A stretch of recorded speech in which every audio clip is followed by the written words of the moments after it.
Hello दोस्तों, मैं कन्हैया एक बार फिर से स्वागत करता हूं आप सभी का आपके अपने यूट्यूब चैनल इंग्लिश ज्ञान पे, जहां पे आपको दिल्ली यूनिवर्सिटी से आने वाली प्रत्येक इन्फॉर्मेशन अप टू डेट मिलती रहती है। And if you are preparing for DU BEd, Jamia BEd and BHU BEd, so this is the perfect platform which you are watching here. तो दोस्तों, आज की वीडियो आप सभी के लिए बहुत ज़्यादा इंपॉर्टेंट होने वाली है। अगर आप जामिया BEd एंट्रेंस एग्ज़ाम 2024 के लिए प्रिपरेशन कर रहे हैं, तो आज की इस वीडियो में हम बात करेंगे मैथ के जो इम्पॉर्टेंट टॉपिक रहने वाले हैं। जैसे कि मैंने आपको पिछली वीडियोज़ में भी बताया था कि जो जामिया BEd एंट्रेंस एग्ज़ाम होता है वो बहुत ही ईजी होता है। कुछ ही सेलेक्टेड इंपॉर्टेंट टॉपिक्स होते हैं जहाँ से क्वेश्चन हमेशा पूछे जाते हैं मैथमेटिक्स में, और आपका रीजनिंग हो गया और करंट अफेयर हो गया। तो ये कुछ इंपॉर्टेंट टॉपिक्स अगर आप कवर कर लेते हैं तो आई थिंक आपका जो मैथमेटिक्स का पोर्शन है वो 100% कंप्लीट हो जाता है, और सारे क्वेश्चन यहीं से देखने को मिलेंगे आपको। इसके बाहर कुछ भी नहीं आएगा।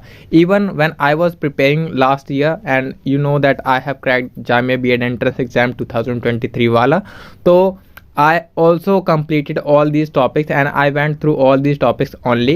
इसके अलावा मैंने और कुछ भी नहीं पढ़ा मैथमेटिक्स के लिए। तो मैं आपको यही सजेस्ट करूँगा कि अगर आप ये टॉपिक्स जो मैं सेलेक्टेड करके लाया हूँ इतने कर लेते हैं ना, इनके ऊपर प्रैक्टिस कर लेते हैं, तो आपका मैथमेटिक्स का पोर्शन इतना ज़्यादा स्ट्रांग हो जाएगा कि आप जामिया BEd का एक भी क्वेश्चन नहीं छोड़ पाएंगे। ठीक है, सारे के सारे क्वेश्चन आप अटेम्प्ट कर पाएंगे और सारे के सही आंसर आप निकाल पाएंगे। इवन जो पैटर्न रहने वाला है क्वेश्चन का, और जो जहाँ से क्वेश्चन पूछे जाएंगे, वो भी आज की इस वीडियो में डिस्कस करते हुए चलेंगे। तो make sure you are becoming a part of us and subscribing our channel, and last तक जरूर देखना, क्योंकि हर एक टॉपिक आपके लिए बहुत ज़्यादा इंपॉर्टेंट है और सारे टॉपिक को आप नोट डाउन कर लेना। Even you can join our Telegram channel, so you can get this PDF there also. So let's get started this video. और वीडियो स्टार्ट करने से पहले एक बात और, कि जैसे कि मैंने आपको बताया कि जामिया BEd को निकालने के लिए आपको किसी भी प्रकार की कोई बैच की, कोई कोर्स को परचेज़ करने की आवश्यकता नहीं है। आप बस हमारे चैनल के साथ बने रहिए, हमारी गाइडेंस को फॉलो करते चलिए। बाकी आपको मैं सारी चीज़ें प्रोवाइड कराऊंगा, इंपॉर्टेंट टॉपिक से लेकर preparation videos, and even if you want to get all 3 previous year question papers, so I'll be providing those also. Just you need to be a part of our channel and you need to subscribe our channel. For more information you can reach out to our WhatsApp channel, which link I'll be giving in the description box, and you can directly contact me there. I'll be helping you out with your all query, with your all doubt and suggestion. So let's get finally start this video और देखते हैं कि mathematics के जो important question रहेंगे 2024 के लिए वो कौन कौन से रहने वाले हैं। ठीक है, तो सबसे पहला जो टॉपिक है वो आपका लॉस एंड प्रॉफिट है। इससे एक क्वेश्चन तो बहुत आपको देखने को मिलेगा, हर लास्ट ईयर के बात करें चाहे हर एक ईयर की बात करें, तो जो क्वेश्चन होता है लॉस एंड प्रॉफिट से वो आता ही आता है। लास्ट टू लास्ट ईयर भी बात करें तो भी आया था, लास्ट ईयर जब मैंने एग्जाम दिया था तब भी आया था। और लॉस एंड प्रॉफिट से बहुत ही सिंपल सा क्वेश्चन आता है, बेसिक सा क्वेश्चन आता है। लाइक आपसे लॉस परसेंटेज पूछ लिया जाता है, या फिर प्रॉफिट परसेंटेज पूछ लिया जाता है, या फिर लॉस निकालने को पूछा जाता है, या फिर प्रॉफिट निकालने को पूछा जाता है। बेसिक पूछा जाता है आपसे, ज़्यादा कुछ हार्ड एंड कुछ पूछा नहीं जाता। तो आप नॉर्मली भी अगर लॉस एंड प्रॉफिट के रूल्स पढ़कर चले जाते हैं और निकालने का तरीका आता है आपको, तो आप क्वेश्चन को सॉल्व कर पाएंगे। ठीक है, फिर जो नेक्स्ट टॉपिक रहेगा आपका वो है आपका डिस्काउंट। डिस्काउंट से भी काफ़ी क्वेश्चन देखने को मिलते हैं आपको। लाइक हर एक साल की बात है कि डिस्काउंट से भी क्वेश्चन आपको देखने को मिलेगा कि लाइक आपको कितना कितना डिस्काउंट मिला है। तो वहाँ पे कुछ डिस्काउंटेज दे दिए जाते हैं। लाइक पहले आपको 3% मिला, फिर 5% मिला, फिर 10% मिला। तो बताइए कितना आपको टोटल डिस्काउंट मिला है। या फिर डिस्काउंट दे दिया जाता है तो फिर आपसे मूल वेतन पूछा जाता है, या मूल जो उसका प्राइस था वो पूछ लिया जाता है। तो इस तरह से डिस्काउंट से क्वेश्चन आते हैं। ठीक है, तो डिस्काउंट वाला क्वेश्चन भी आप प्रिपेयर करके चलिएगा। इसके भी रूल्स सारे प्रैक्टिस करके चलना। ठीक है, और दोस्तों ये जितने भी टॉपिक्स मैं आपको आज बता रहा हूँ ये सारे मोस्ट इंपॉर्टेंट टॉपिक्स है। Even I can give you the proof that जो लास्ट ईयर के जो क्वेश्चन पेपर है, प्रीवियस ईयर के क्वेश्चन पेपर, मैं उनमें आपको ये सारे जो टॉपिक्स हैं वो दिखाऊंगा कि कहाँ कहाँ से कैसे कैसे क्वेश्चन पूछे गए हैं। तो आने वाली वीडियोस में आपको प्रीवियस ईयर के क्वेश्चन हम डिस्कस करते हुए दिखेंगे। तो ज़रूर से ज़रूर आप चैनल के साथ जुड़े रहिएगा, ताकि आपको सारी वीडियोस अप टू डेट मिलती रहे और आपकी जो प्रिपरेशन है वो बहुत स्मूथली चलती रहे। तो देखते हैं नेक्स्ट टॉपिक। तो नेक्स्ट टॉपिक जो आपका रहने वाला है वो आपका साधारण ब्याज और चक्रवृद्धि ब्याज है, ये भी बहुत ज़्यादा इंपॉर्टेंट टॉपिक है और यहाँ से भी एक क्वेश्चन पक्का आता ही है आपके एग्जाम में। इसे बोले तो कंपाउंड इंटरेस्ट, ठीक है।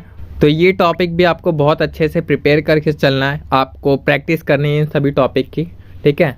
फिर नेक्स्ट क्वेश्चन आपका टाइम एंड वर्क से क्वेश्चन आपका आता है एग्जाम में। टाइम एंड वर्क आपको निकालने को दे दिया जाता है, लाइक आपको मजदूर की संख्या दे दी जाएगी, फिर आपको टाइम पीरियड दे दिया जाएगा, तो आपसे वर्क पूछ लिया जाएगा, फिर वर्क दे दिया जाएगा, टाइम ड्यूरेशन पूछ ली जाएगी। तो इस तरह से क्वेश्चन आपका बैठाकर पूछा जाता है टाइम एंड वर्क से। फिर आपका नेक्स्ट क्वेश्चन आपका स्पीड, डिस्टेंस एंड टाइम वाला, ये क्वेश्चन भी बहुत बार पूछा गया है। लाइक आपकी ट्रेन होती है, ट्रेन से संबंधित आपका क्वेश्चन पूछा जाता है कि ट्रेन है वो इस स्पीड से चल रही है, तो वो प्लेटफॉर्म पे तो वो प्लेटफॉर्म को कितनी देर में मतलब निकल जाएगी प्लेटफॉर्म से। तो इस तरह से क्वेश्चन पूछा जाता है ट्रेन वाला मोस्टली, तब मैंने देखा है। तो आप स्पीड, डिस्टेंस एंड टाइम से भी जैसे क्वेश्चन बनते हैं, तो उस तरह से भी आप प्रैक्टिस करके चलना स्पीड, डिस्टेंस एंड टाइम वाले क्वेश्चन, ठीक है। फिर आपका एवरेज हो गया, जिसे हम औसत कहते हैं। एवरेज वाले क्वेश्चन भी आपको देखने को मिलेंगे मैथमेटिक्स में वहाँ पे, तो एवरेज आपको निकालना आना चाहिए, ठीक है। तो औसत आप प्रिपेयर करके चलना। फिर एज की आपकी एज पूछ ली जाती है, लाइक आपकी मम्मी की एज इतनी है और फिर आप से 10 साल छोटे हैं। फिर इस तरह से क्वेश्चन जो बनाया जाता है वो एज वाले क्वेश्चन भी आपसे पूछे जाते हैं कि अभी बताओ वर्तमान एज कितनी है। तो इस तरह से आपसे एज वाले क्वेश्चन पूछे जाएंगे, तो वो एज वाले क्वेश्चन आपको प्रैक्टिस करके चलना है, ठीक है। फिर आपका परसेंटेज, जो कि बहुत ही ज़्यादा इंपॉर्टेंट क्वेश्चन है और हर एक एग्जामिनेशन में आपको पूछा जाता है ये टॉपिक, चाहे वो आपका DU BEd हो या फिर आपका जामिया BEd हो या फिर आपका एनी कॉम्पिटिटिव एग्जाम भी अगर आप देने जा रहे हो, तो परसेंटेज एक कॉमन टॉपिक होता है जो आता ही आता है हर एग्ज़ाम में। तो सेम यहाँ पे भी आपका परसेंटेज से एक नई क्वेश्चन आपको देखने को ज़रूर मिलेगा, तो परसेंटेज आपको अच्छे से करके जानी है, ठीक है। फिर अनुपात और समानुपात करके जाना है, ठीक है। तो ये एक इम्पॉर्टेंट टॉपिक है, अनुपात और समानुपात निकालना आना चाहिए। HCF एंड LCM, ये भी बहुत ज़्यादा इंपॉर्टेंट टॉपिक है और हर जगह आपको देखने को मिलेगा। अगर आप कोई भी बेसिक एग्जाम देने जा रहे हैं, कॉम्पिटिटिव एग्जाम, तो वहाँ पे भी HCF और LCM से एक नई क्वेश्चन आपको देखने को मिलता ही है। तो HCF और LCM भी आपको निकालना आना चाहिए, ठीक है। तो ये एक इम्पॉर्टेंट क्वेश्चन है, HCF और LCM एक इम्पॉर्टेंट टॉपिक है, ये आप कवर करके चलना। नेक्स्ट आपका फ्रैक्शन से भी एक क्वेश्चन देखने को मिलेगा आपको। और जितने भी क्वेश्चन मैं बता रहा हूँ ना, लाइक टॉपिक्स बता रहा हूँ, इनसे जो क्वेश्चन आएंगे वो बहुत ही बेसिक आएंगे। अगर आपको बेसिक कॉन्सेप्ट्स क्लियर है ना, और अगर आपकी स्पीड अच्छी है निकालने की, आपके पास कोई ट्रिक है, तो आप आराम से 170 क्वेश्चन कर पाएंगे और सारे के सही आंसर निकाल पाएंगे। क्योंकि जो ज़्यादा टाइम लगता है ना बच्चों को, वो मैथमेटिक्स में ही लगता है, वो सारे क्वेश्चन सॉल्व करते रह जाते हैं, बाकी का आगे का पोर्शन छोड़ देते हैं। तो मैं आपको सजेस्ट करूंगा कि अगर आप क्वेश्चन पेपर अटैम्प्ट कर रहे हैं, तो मैथमेटिक्स का पोर्शन अगर आपका वीक है तो आप उसे लास्ट में अटैम्प्ट करना, इसके बाद फिर सारे क्वेश्चन अटैम्प्ट कर लेना, मैथमेटिक्स को आप लास्ट में सॉल्व करना। बट अगर आपकी मैथमेटिक्स सही है और आप कॉन्फिडेंट है मैथमेटिक्स में कि मैं सारे क्वेश्चन सही कर लूँगा और कम समय में ट्रिक के साथ निकाल लूँगा, तो आप मैथमेटिक्स को भी स्टार्टिंग में ही कर सकते हैं। क्योंकि यहाँ पे आपको अगर सही आंसर आपका निकल रहा तो नंबर कटने के बिल्कुल भी चांसेस नहीं रहते हैं, तो आप यहाँ पे पूरे में से पूरे नंबर भी निकाल सकते हैं, ठीक है। तो फ्रैक्शन आपका एक इम्पॉर्टेंट टॉपिक है, फ्रैक्शन आपको आनी चाहिए कि किस तरह से फ्रैक्शन को सॉल्व किया जाता है, वो एक इम्पॉर्टेंट है। फिर है प्रोबेबिलिटी, जिसे हम प्रायिकता कहते हैं। तो प्रायिकता भी बहुत ज़्यादा ही पूछा जाता है। अगर जामिया एंट्रेंस देखें आप, तो वहाँ पे प्रायिकता की एक लाइक बहुत इजी सा क्वेश्चन आता है आपको, चेस बेस्ड या फिर जो आपका डाइज होता है उससे के बेस पे आपको क्वेश्चन पूछे जाते हैं, या फिर नॉर्मली भी आपकी प्रोबेबिलिटी पूछी जा सकती है किसी की भी चीज़ को लेकर, ठीक है। तो ये आपकी प्रोबेबिलिटी होनी चाहिए प्रैक्टिस पे। नंबर सिस्टम आपसे पूछा जाता है, ठीक है। नंबर सिस्टम में ज़्यादा कुछ नहीं, अगर आपने बेसिक 8th क्लास की NCERT की बुक पढ़ी हुई है या फिर प्रैक्टिस की हुई है मैथमेटिक्स की, तो नंबर सिस्टम वहाँ से भी बहुत ही आराम से आप कर लेंगे, तो ये भी ज़्यादा कुछ है नहीं। तो नंबर सिस्टम आप प्रैक्टिस करके चलना। फिर ट्रिग्नोमेट्री से कभी कभार क्वेश्चन आपको देखने को मिलेगा, बट मैंने तो ज़्यादा देखा नहीं है ट्रिग्नोमेट्री से आते हो, बट ये भी मैं एक इंपॉर्टेंट क्वेश्चन में इम्पॉर्टेंट टॉपिक में डाल के रख रहा हूँ कि अगर आपको ज़्यादा प्रैक्टिस करनी है अच्छे से, तो आप ट्रिग्नोमेट्री को भी एक अपना ऑप्शन बना सकते हैं। तो इसी तरह यही टॉपिक थे, इसीलिए मैंने ट्रिग्नोमेट्री को लास्ट में रखा है कि अगर आप ज़्यादा प्रिपरेशन अच्छे से करना चाहते हैं तो आप ट्रिग्नोमेट्री भी साथ में लेकर चल सकते हैं और उसकी प्रैक्टिस कर सकते हैं। तो यही थे मैथमेटिक्स के जो इम्पोर्टेंट टॉपिक्स हो सकते थे, और इससे बाहर कोई भी क्वेश्चन नहीं आएगा। अगर इन टॉपिक से बाहर कुछ भी क्वेश्चन आता है तो आप मुझे उसी टाइम मैसेज करना, या फिर अगर आप हमारे टेलीग्राम चैनल के साथ जुड़े होंगे या फिर हमारे व्हाट्सएप चैनल के साथ जुड़े होंगे तो आप मुझे वो भेज सकते हैं, ठीक है। बाकी इन टॉपिक्स को आप नोट डाउन कर लीजिए, और PDF जो है मैं आपको टेलीग्राम चैनल पे दे दूंगा, वहाँ पे आप जुड़ सकते हैं, ठीक है। तो यही थे मैथमेटिक्स के टॉपिक, और नेक्स्ट वीडियो में हम बात करेंगे जो रीजनिंग के इंपॉर्टेंट टॉपिक्स रहने वाले, जहाँ से कुछ भी लाइक बाहर नहीं आएगा एक भी क्वेश्चन, तो वो भी हम आपके साथ डिस्कस करेंगे। You just need to make sure that you are becoming a part of us and subscribing our channel.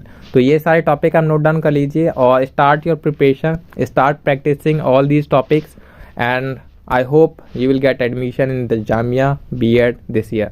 Okay, last topic और ये रह चुका है एक परिमाप, क्षेत्रफल व आयतन। यहाँ से भी एक क्वेश्चन आपको जरूर देखने को मिलेगा, चाहे वो आपका आयतन पूछा जाए जिसे हम वॉल्यूम कहते हैं, क्षेत्रफल एरिया पूछा जाए, या फिर पेरीमीटर पूछा जाए। तो पेरीमीटर, एरिया और वॉल्यूम, इनसे भी एक क्वेश्चन आपको जरूर देखने को मिलेगा। तो आप इन सारी चीज़ों को अच्छे से प्रिपेयर करना, एंड आई होप कि आपका एडमिशन इस साल ज़रूर हो और आप जामिया B.Ed एंट्रेंस एग्ज़ाम को क्रैक कर पाएँ। So thank you so much, all the very best and best wishes with you. And अगर आपको कोई डाउट रहता है तो आप कमेंट सेक्शन में मेरे से पूछ सकते हैं। I will be there for answering you for all your doubts, and more you can contact us on WhatsApp. I will be giving my number in the description box. So this was the video. I hope you would have enjoyed this video and you would have learned something. So thank you so much guys. Have a good day. Bye bye. Take care.